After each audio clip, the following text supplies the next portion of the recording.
vantaggio degli ospiti al 22esimo minuto. L'addio del bomber, ecco la punizione. Il destro deviato ed è la rete del vantaggio della NES calcio a 8 e la punizione di Ugolini deviata di fronte a Rossi che viene spiazzato 1-0. L'ex difensore di Pizza Boom Trastevere, attenzione ancora al lato corto, un altro cross a ritroso, arriva Anello col piattone e la palla a rimorchio funziona, Mirko Anello, il capitano a ristabilire immediatamente la parità per Code 1-1. Per tentare di chiuderne le linee di passaggio, occhio a Fagioli che recupera una gran palla, poi trattenuto, riesce ad andare Fagioli fino in fondo, la da dentro ad Anello col piatto e poi Navarra è la rete del 2-1, è stato dato il vantaggio, l'azione è continuata, Andrea Navarra, prima presenza e primo gol con la maglia di Code 272.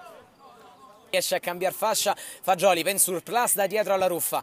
D'esterno per Navarra, si trovano quelli di Code, Navarra che scambia con Anello e poi il sinistro di Andrea Navarra, è 3-1, è la doppietta alla prima presenza del numero 9.